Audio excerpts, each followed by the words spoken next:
Bab 1193. Tersenyum konyol. Prinsesa tidur di ranjang bayinya. Dia memakai baju pink kecil. Golden Ye menggendongnya dan tangisnya langsung berhenti, kemudian sepasang matanya yang jernih melihat Golden Ye dengan penasaran.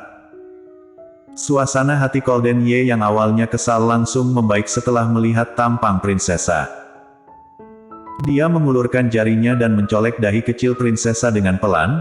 Dia berkata, "Anak bodoh yang tidak punya mata, jangan sembarangan berteriak dan mengganggu orang kelak. Tidak tahu karena ikatan batin antar orang tua atau tidak." Prinsesa mulai tertawa senang begitu dirinya dicolek oleh jari Golden Ye. Senyuman ini membuat suasana muram Golden Ye sirna semuanya. Namun, wajahnya masih terlihat suram, tapi senyum di mata hitamnya tidak bisa disembunyikan.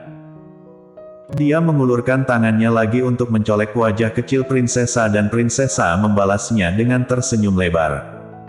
Terlihat lucu sekali. Audrey Han yang ada di samping menggelengkan kepalanya tanpa daya. Prinsesa semakin membuatnya khawatir. Dia bahkan bisa tertawa begitu senang ketika menghadapi wajah Dedi yang begitu suram, tidak tahu senyum konyol apa itu.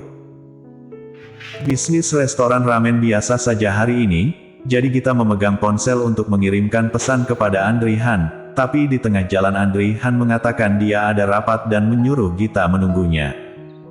Gita mengatakan baik dengan patuh, kemudian tersenyum konyol sambil memegang ponselnya. Sebenarnya Gita tidak terlalu berani mengirimkan pesan kepada Audrey Han sewaktu dia bekerja, karena dia tidak tahu apakah Audrey Han akan membahas bisnis pada detik berikutnya atau tidak. Sejak Audrey Han mengatakan dia langsung datang ketika mendapatkan pesan darinya waktu itu, Gita tidak berani sembarangan mengirimkan pesan padanya. Namun, Audrey Han sepertinya memikirkan hal lainnya dan terkadang akan mengirimkan pesan padanya di saat senggang. Maka keduanya melakukan perjanjian untuk saling mengirimkan pesan di saat senggang dan segera bekerja jika sibuk. Misalnya Gita, jika ada tamu yang datang ke toko dan dia harus membantu maka dia bahkan tidak ada waktu untuk membalas pesan Audrey Han. Sudah berlalu beberapa jam setelah dia tidak sibuk dan memegang ponselnya lagi. Namun, masa baru pacaran sangat indah dan sangat berharap bisa memanfaatkan lebih banyak waktu untuk mengobrol atau mengirim pesan. Dia baru melepaskan ponselnya dan saat Gita hendak berdiri, dia tiba-tiba melihat seorang pria yang familiar. Hanya sekilas, mata Gita menjadi berbinar, karena orang yang masuk adalah Arthur Xiao yang sudah lama tidak dia temui. Setelah dia datang mencarinya untuk berpamitan dengan Gita, meskipun Gita merasa agak sedih, dia segera melupakan orang ini. Ini bisa membuktikan posisi Arthur Xiao di dalam hatinya, juga bisa dilihat jika masalah percintaan benar-benar tidak bisa dipaksakan. Namun, Gita merasa sedih ketika dia memikirkan apa yang pernah Arthur Xiao lakukan padanya. Jika bisa, dia benar-benar berharap kalau Arthur Xiao tidak pernah menyukainya. Jika seperti itu, Arthur Xiao tidak akan sendirian sampai sekarang dan Gita tidak perlu merasa begitu bersalah. Ketika mata mereka berdua saling bertatapan, Arthur Xiao terlihat tersenyum samar. Meskipun ada bekas luka di wajahnya, tapi sama sekali tidak mempengaruhi penampilannya. Orang yang wajahnya ganteng, tidak peduli apapun itu akan tetap ganteng. Jika orang sebaik Arthur Xiao tidak bisa menemukan orang yang mencintainya dengan tulus, maka Tuhan terlalu tidak adil kepadanya. Arthur Xiao tidak tahu kalau Gita telah bersama dengan Audrey Han. Dia baru pulang dari luar negeri setelah menyelesaikan urusannya. Hal pertama yang dia lakukan begitu kembali adalah mencari Gita untuk melihat apakah Gita hidup dengan baik selama periode ini, apakah dia kurus atau tidak. Seperti yang dia pikirkan, kondisi Gita bahkan lebih baik dari sebelumnya. Wajahnya berseri dan lembab, yang paling penting adalah matanya bersinar. Arthur Xiao merasa lega ketika melihat Gita yang seperti ini, tapi pada saat bersamaan dirinya juga merasa khawatir sehingga matanya terlihat lebih suram. Dia samar-samar merasa kalau mungkin ada banyak hal yang terjadi setelah kepergiannya, atau benar-benar sudah terlambat. Ketika Arthur Xiao berjalan ke depan Gita, Gita sudah tersenyum kepada Arthur Xiao. Kamu sudah menyelesaikan urusanmu dan kembali. Gita benar-benar tidak tahu harus memakai sikap apa untuk menghadapi Arthur Xiao. Dia takut Arthur Xiao salah paham kalau terlalu ramah, takut dirinya sedih kalau terlalu dingin.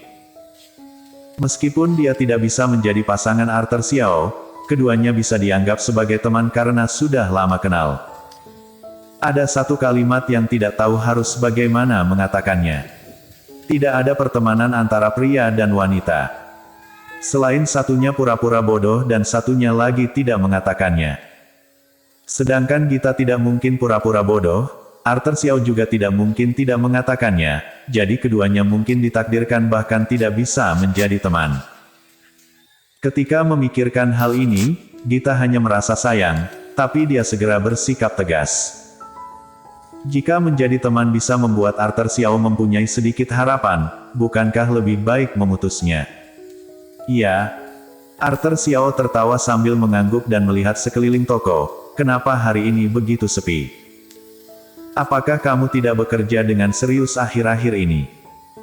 Nada suaranya terdengar lembut. Gita menemukan ada jejak kelelahan yang samar di matanya, mungkin dirinya tidak beristirahat dengan baik.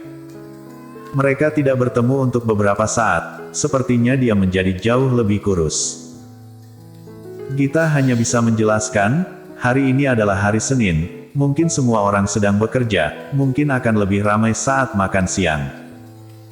Keduanya mengobrol beberapa saat, Arthur Xiao memasukkan tangan ke dalam sakunya. Dia membawakan hadiah dan langsung berpikir untuk bertemu dengan Gita begitu turun dari pesawat, lalu melihat apakah ada kesempatan untuk memberikan hadiah kepadanya. Saat Arthur Xiao hendak mengeluarkan hadiahnya, saat dia hendak memberikan hadiah kepada Gita, Han Luo yang ada di dalam tiba-tiba keluar. Ah, Arthur Xiao sudah pulang ya? Tangan Arthur Xiao berhenti begitu saja, kemudian dia menarik tangannya kembali seolah tidak terjadi apa-apa sambil mengangguk kepada Han Luo. Bibi, lama tidak bertemu. Han Luo terlihat sangat senang ketika melihat Arthur Xiao. Dia segera maju dan menariknya masuk untuk minum teh. Arthur Xiao tersenyum tanpa daya dan ikut masuk. Gita melihat Arthur Xiao yang ditarik masuk ke dalam, dia merasa marah dengan sikap ibunya. Dia dan Arthur Xiao ditakdirkan untuk tidak bersama. Apalagi dirinya telah bersama dengan Andre Han sekarang, meskipun tidak tahu akan bertahan lama atau tidak, tapi dia ditakdirkan untuk bersama dengan Andre Han seumur hidup ini dan tidak ada orang lain lagi selain dirinya.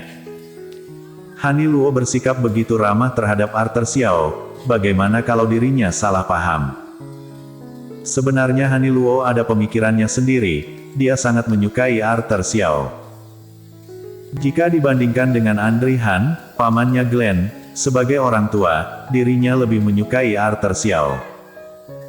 Jarak antara Arthur Xiao dan putrinya tidak jauh, tetapi putrinya tidak menyukainya. Sehingga jarak ini selamanya tidak bisa diatasi di antara mereka. Sangat disayangkan pemuda sebaik Arthur Xiao ini. Han Luo memutuskan untuk bertarung dan mengakhiri perang secepatnya menggantikan putrinya. Kamu sangat lelah mengurus pekerjaan akhir-akhir ini, bukan? Kamu menjadi lebih kurus. Bersambung.